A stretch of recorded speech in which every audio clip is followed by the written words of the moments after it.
Na terapia de quem está vivendo as prisões da alma geracional. Muitas pessoas não entendem isso. Aliás, Mônica, isso faz parte da nossa última aula. Se você quer saber por que algumas doenças mentais, tudo que é na mente, enxaqueca, pressão alta, problemas cardíacos, problemas de pensamentos, de aprendizado, tudo são prisões mentais. São prisões que são repetidas de família, de geração em geração. Quando principados e potestade conquista um lugar na nossa geração, ele não sai de forma simples, leve, não. Se ele perde o controle de uma pessoa, de uma alma, ele vai em busca da alma seguinte. E ele não faz como nós, que criamos nossos filhos despretensiosamente, não. Ele está sempre de olho na próxima geração, nas tendências de uma criança, naqueles pecados corriqueiro, aquelas bobagens que a criança começa a cometer desde a infância, as mentirinhas, né? O egoísmo, a falta de perdão, temperamentos difíceis, e mãe bobas, sem direção do espírito, ainda abre a boca e ainda amaldiçoa. Você é igual ao seu avô, você é igual ao seu tio, você é igual não sei quem, e vai marcando a personalidade daquela criança. Então, a psicologia não consegue mudar isso de uma forma efetiva se a gente não tiver alinhada com o espírito, a alma e o corpo. As ações a gente vê. Aquilo que acontece no espírito só se discerne espiritualmente. Mas isso é tema para um outro momento. Quero abençoar quem vai transbordar aqui e dizer que o telefone da pastora Inês para contato para essas consultas, que podem ser feitos 4 ou 8 encontros, vai ficar disponível aqui no chat, ou depois vocês podem falar com a Lila também, que a Lila passa. Beijo em oração. Obrigada, minha pastora, obrigada. Pega esses contatos e entre em contato com essa mulher abençoada, pastora Inês, para estar marcando aí as suas consultas. Desde já, sem mais demora, eu quero chamar aqui essa minha irmã. É uma irmã que o Senhor me presenteou. Agradeço a Deus todo o tempo. Não somos de sangue, mas é uma irmã de coração. Vem para cá, Cíntia Tanuri, porque você sabe que quando eu chamo você, vem para cá, Tanuri. Você sabe como meu coração fica e como o Pai se agrada quando você compartilha as coisas de Deus conosco. Vem para cá, Tanuri! Bom dia, graça e paz. Gente, que sufoco para chegar aqui hoje. A internet caiu tudo. Consegui um pouco aqui dos dados móveis. Não sei se eu vou conseguir abrir a câmera, né? Porque diz que fica mais fraco, né, Isso. Mônica? Quando a gente deixa aberta a câmera. Então, eu vou deixar fechada para me conseguir falar, tá bom? Gente, é uma alegria sempre estar aqui, né? São momentos que o Senhor prepara para a gente e eu sei que é uma troca, é um partilhar. Mas sempre quando a gente dá algo, né? A palavra já nos diz que é mais bem-aventurado aquele que dá do que o que recebe. Toda vez que a gente partilha algo, seja de aprendizado, né? Ou em qualquer outra área da vida, a gente sai muito mais rico, a gente sai com uma abundância disso. A minha mãe tinha uma canção que ela costumava cantar para mim quando criança, que diz mais ou menos assim: fica sempre um pouco de perfume nas mãos que oferecem rosas, nas mãos que sabem ser generosas. E hoje eu quero falar disso com vocês. Eu quero falar sobre provisão, eu quero falar sobre dar e receber. E está sendo um desafio para mim isso. É um assunto que durante algum tempo eu evitei de falar e eu vou explicar a vocês por quê. A palavra do Senhor diz ali em Romanos 15, algo que Paulo nos orienta, a chorar com os que choram e se alegrar com os que se alegram.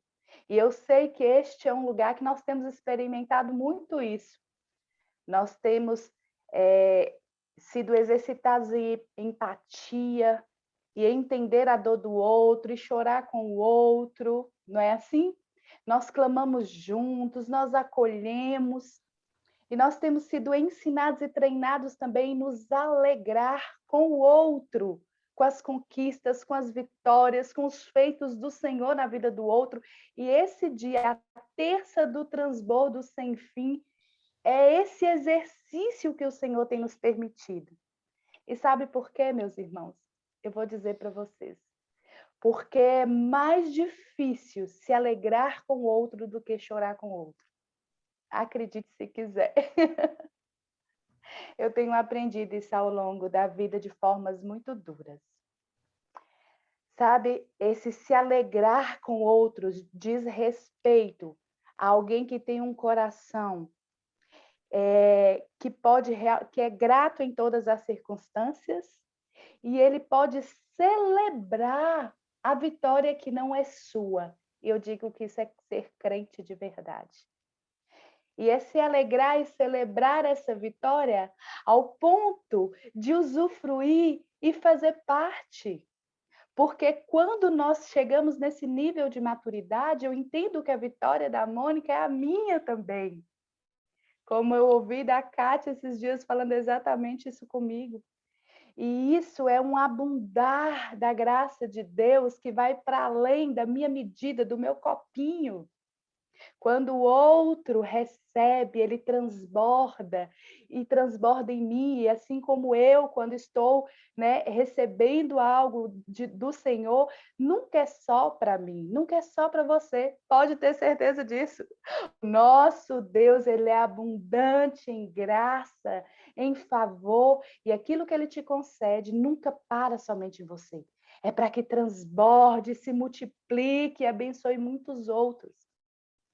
E eu venho dessa escola, dentro da minha casa, antes da minha jornada cristã, através da vida da minha mãe. Como eu disse para vocês, essa canção que ela me ensinou desde criança não é à toa. Eu vi a minha mãe sempre ofertando flores, como diz a canção, em todos os sentidos. Provisão material, de tempo, de acolhimento, de amor, de escuta, de colo, de hospedagem. A minha casa, gente, era muito interessante. Eu sei que o tempo hoje nosso aqui está limitado, mas eu precisava falar de todas essas coisas que o Senhor colocou no meu coração para partilhar com vocês nessa manhã. A minha casa, ela era uma referência. Todo mundo que precisava de abrigo, de ficar ali hospedado por um tempo para tratamento de saúde ou qualquer outras questões, a pousada certa era a minha casa.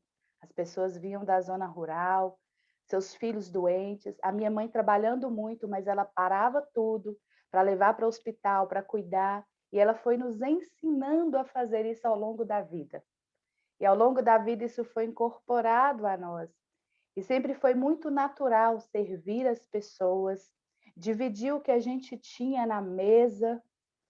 E Deus sempre suprindo de forma graciosa, porque nunca faltou nada, pelo contrário. Às vezes o meu pai, que tem um temperamento diferente da minha mãe, ele falava, mulher, mas não tem condição. Tudo que eu coloco aqui você dá para os outros. Mas era tão interessante, porque a minha mãe, né, com isso que ela passava para a gente, em ser generosa e ser grata, a minha mãe agradecia por tudo, uma bala que ela recebesse, um sorriso, um abraço, uma frase, e ela transmitiu isso para a gente. E eu vejo hoje a alegria disso. Às vezes eu compartilho com algumas pessoas aqui canções, e eu digo para elas assim, olha, quando eu recebo um louvor, uma canção, eu recebo um presente. E quando eu passo para você, eu estou te presenteando também com aquilo que eu recebi. Porque na minha vida sempre foi assim. As mínimas coisas, o Senhor me dava a alegria de celebrá-las. Mas por que eu estou falando isso com vocês hoje? E eu gostaria muito que o Senhor me desse graça para transmitir isso aqui. Porque ao longo da vida, a gente vai criando bloqueios. As pessoas vão nos falando coisas e crenças limitantes vão nos paralisando em algumas coisas. E eu comecei a ouvir muitas frases tipo assim, você não pode contar essas coisas. Sabe por quê? O seu irmão que escuta, ele começa a ter um sentimento de que você é mais amada por Deus do que ele, e você está entristecendo seu irmão com isso. Fique caladinha, não fale sobre essas coisas. Porque eu sempre tinha muita alegria também, e eu aprendi assim, que a gente deve tributar honra a quem é devido, e eu reconhecia tudo isso como graça e favor do Senhor.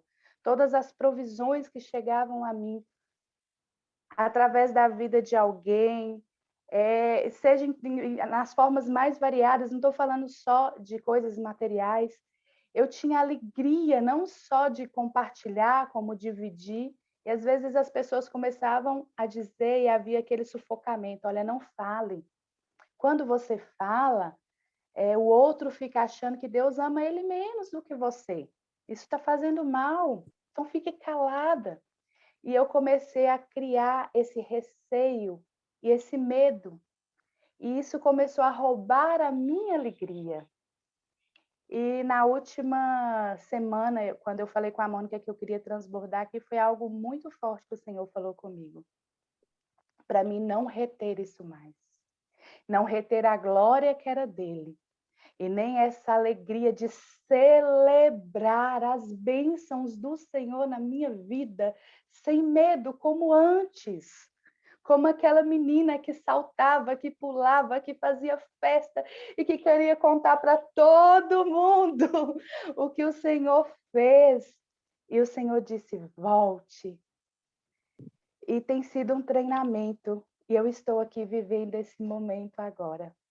Ao longo da minha vida, eu vi o Senhor fazendo coisas extraordinárias. Eu não posso negar esses feitos. Foram extraordinários, irmãos. Logo no início do meu casamento, num momento em que a gente passava muita privação financeira, e o meu esposo não queria que ninguém soubesse disso, nem a família dele, nem a minha família. Eu já com 2 filhos pequenos, um de 2 anos, um de 1 ano, aliás, um de 3, um de 2, e grávida do 3º filho, porque aqui em casa foi assim, eu tenho 4, né? E foi um atrás do outro. E a minha casa estava indo a leilão. A gente mora em uma casa financiada e as prestações foram acumulando, e a gente ia perder a casa ia a leilão. E eu me lembro que numa madrugada antes de eu ir ao banco negociar, a gente já tinha feito vários acordos com o banco e a gente quebrava aqueles acordos, porque a gente não conseguia cumprir com o acordo e pagar as prestações. Eu me lembro que na madrugada daquela noite eu orei, meu esposo falou assim, vai novamente ao banco. Eu grávida, com barrigão, irmãos. Vai novamente lá e tenta mais uma vez. E eu me deitei na cama e eu falei, Senhor, tu podes todas as coisas. E eu dormi. E eu sonhei com uma grande caixa de presente. E quando eu abri aquela caixa de presente, como uma criança, assim, rasgando o papel muito rápido e arrancando tudo, saía lá de dentro daquela caixa de presentes uma casa.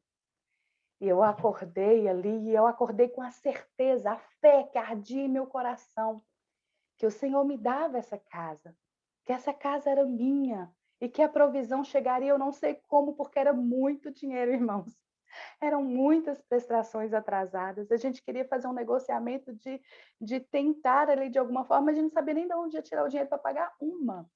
E quando eu cheguei ali naquele banco, irmãos, eu comecei a falar com o gerente, eu falei, a gente quer pagar, eu não posso perder essa casa, eu tenho 2 filhos, estou grávida do 3º, por favor, me ajude. Vamos tentar negociar de alguma forma aqui. E aí ele bateu lá no computador, puxou a inscrição da casa, ele disse, mas não há dívida nenhuma na sua casa. Eu disse, não, tem, é uma dívida enorme, de mais de 1 ano de dívida. E ele pegava o número da inscrição da casa, não tem nada, pelo contrário, você tem prestações pagas por mais 8 meses adiante. Eu disse, não, o senhor está olhando alguma coisa errada. E olha de novo, ele falou, vou puxar uma planilha aqui para saber o que aconteceu. E quando aquele homem puxou uma planilha ali, ele disse, menina, você não imagina o que aconteceu. E ele ficou surpreso e eu mais ainda. Mas eu sabia que era o Senhor. E era esse poder que não se explica. Porque só Deus faz essas coisas, irmãos. A antiga dona da minha casa, nós havíamos trocado essa casa por um carro, era a única coisa que nós tínhamos para dar. para poder termos essa casa, pagar as prestações para continuar, né, a casa financiada.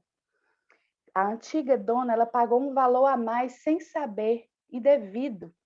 Foi cobrado dela um valor que no montante, quando ela pagava a prestação, era irrisório o valor.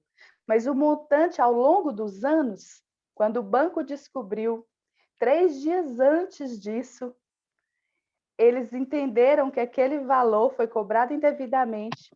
Como eles não devolvem o valor, eles abateram na dívida que havia naquela casa. Durante anos ela pagou aquilo. Era um pouquinho todo mês que nem ela percebia. Mas o montante, ao longo dos anos, cobriu toda a nossa dívida e ainda nos deu crédito de 8 meses adiante, que foram os meses que nós pudemos respirar e então conseguir regularizar tudo na nossa vida. Então, eu vi por muitas vezes esses milagres. Eu estou contando um para vocês aqui. Eu vi milagres de quando eu saía para a rua evangelizar. E era época também muito difícil. E eu lembro que eu ia de casa em casa pregando o evangelho do Senhor. E era aquela alegria quando alguém abria a porta e alguém dizia que queria estudar a palavra. E numa dessas vezes eu só tinha uma sandália, irmãos. Uma sandália. E ela quebrou no meio do caminho. Eu ia com uma senhora, ela que me ensinava, né? Eu era nova convertida. Então ela dizia assim: você é muito eufórica, Cíntia.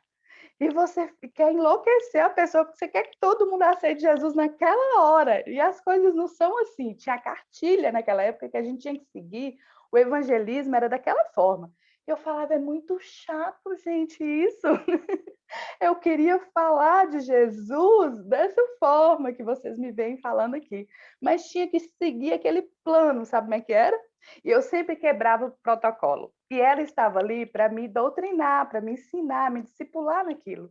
E ela falava, Cíntia, mas era uma alegria quando alguém aceitava Jesus.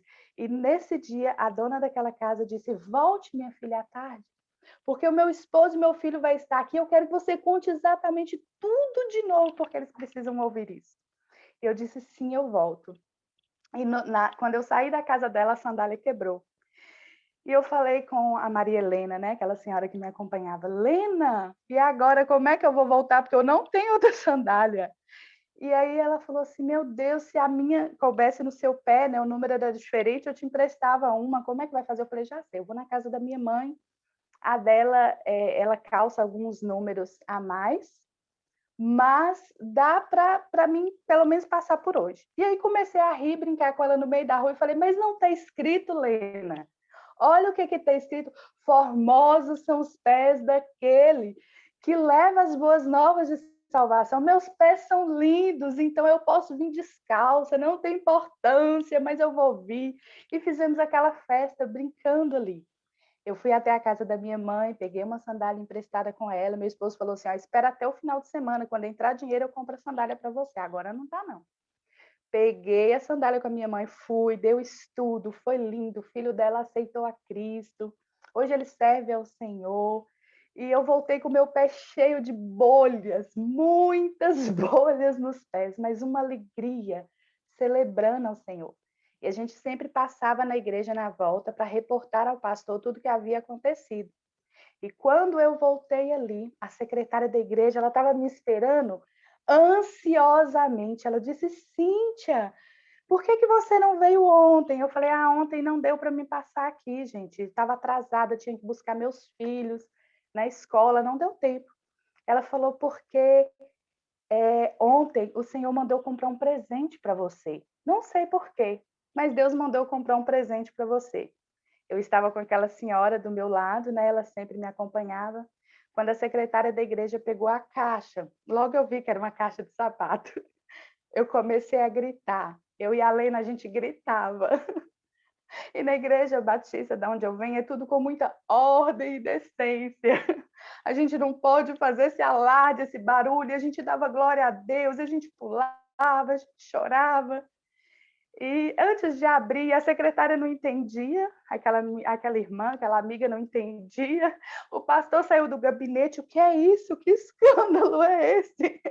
Porque a gente fazia muito barulho e a gente não conseguia falar. E eu peguei aquela caixa, abri e tinha uma sandália linda lá dentro, linda, linda, muito confortável, como eu nunca tinha tido até aquele tempo, uma sandália daquela forma.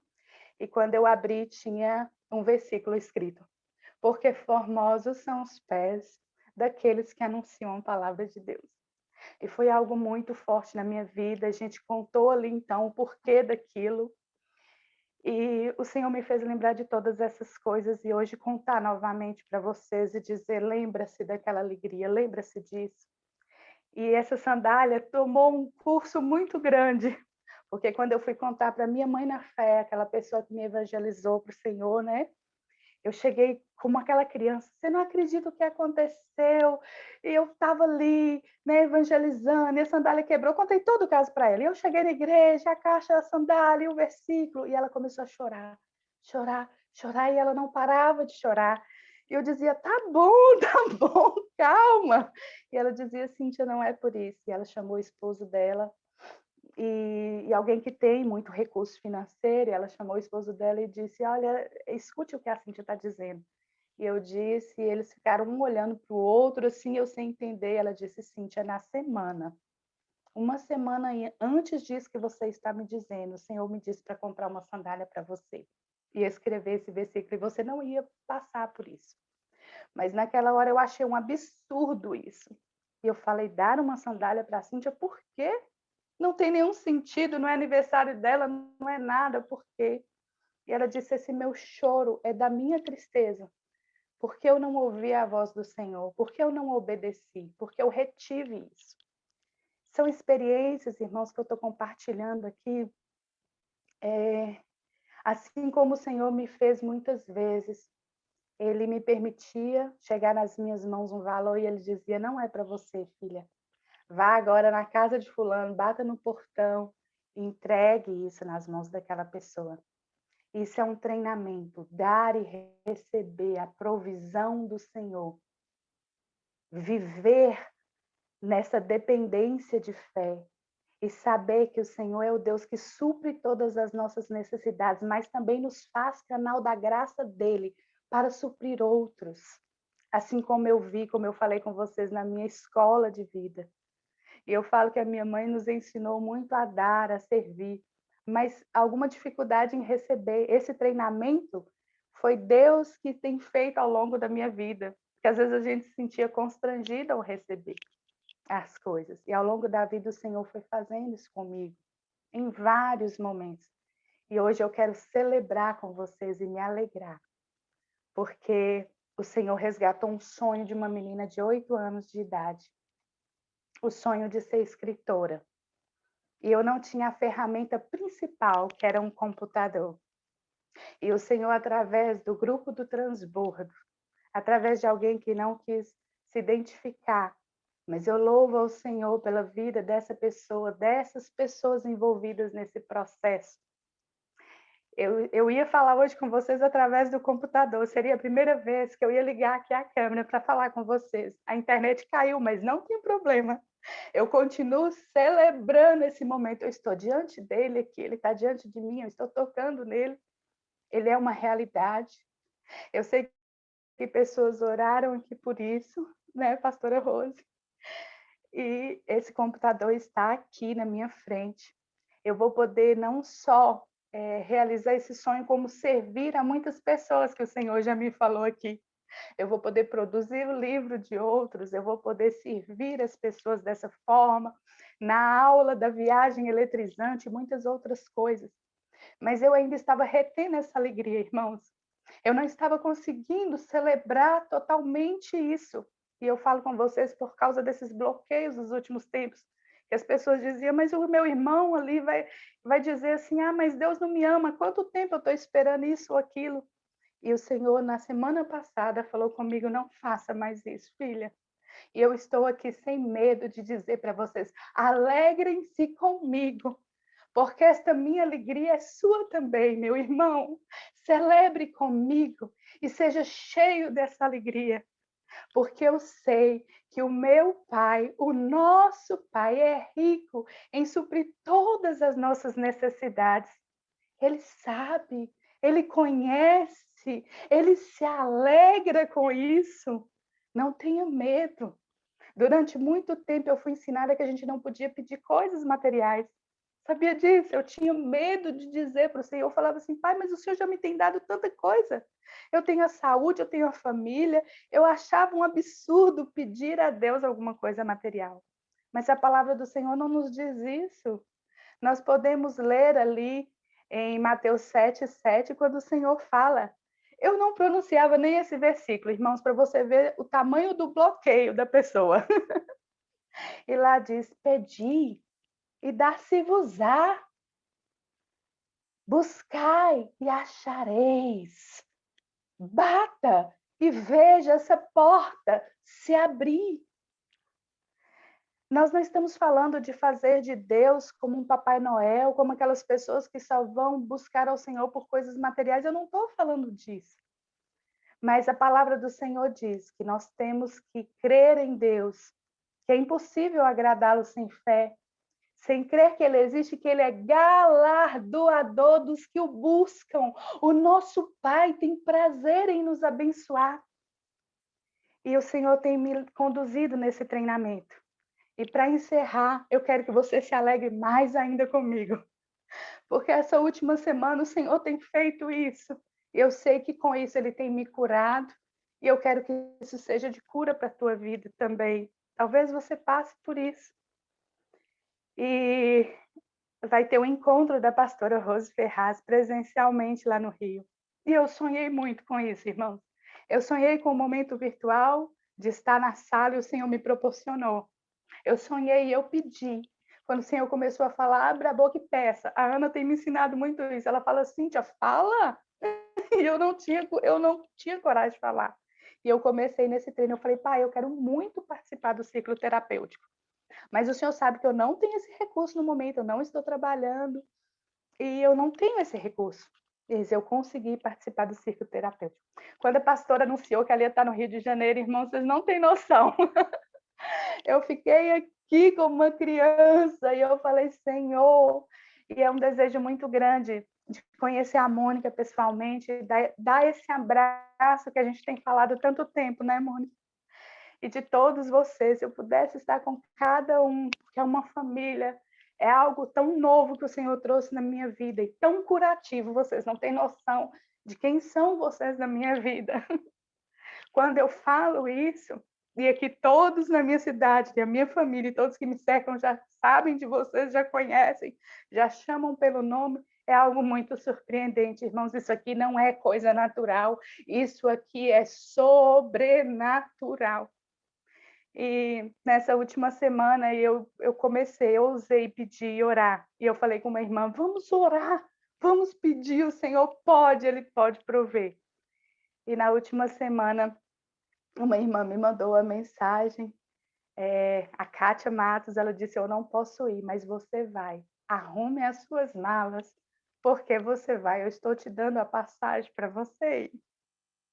E eu estou aqui celebrando esta alegria, sem medo, porque eu sei que vocês podem se alegrar comigo, celebrar comigo esta alegria, esse presente que o Senhor me deu. E eu quero dizer, já está caindo aqui o tempo, né? Eu quero dizer para você, ouse crer, ouse crer. O Senhor tem nos treinado em passos de fé ao longo da vida. Ouse crer que você é amada, porque foi isso que o Senhor me falou. Porque sabemos que Ele pode, sabemos que Ele é Deus de provisão, mas muitas vezes não recebemos porque não achamos que somos dignas, não entendemos que somos amadas, somos alvo do amor deste Pai generoso. Ouse crer, porque esta é a verdade da sua vida e da minha vida. Nós somos amadas. Ele tem prazer em nos afagar com carinhos, com mimos, porque Ele é o nosso Pai. Ele é o nosso Abba, Pai. E assim como Ele faz conosco, Ele faz com que a gente seja canal desse amor para o outro. Não retenha também o que o seu Pai te diz, vá, entregue, transborde, abençoe, porque Ele quer fazer isso. Amém? Amo vocês, minha família. E amo poder viver mais esse momento curativo de poder me alegrar com vocês. Deus abençoe cada um. Esse abraço vai acontecer porque Deus quer. A live vai cair, a pastora ora no grupo, que estamos aqui agora sem voz. Gratidão, Cíntia. A gente vai orar lá no grupo, hein? Meu Deus. Deus lindo.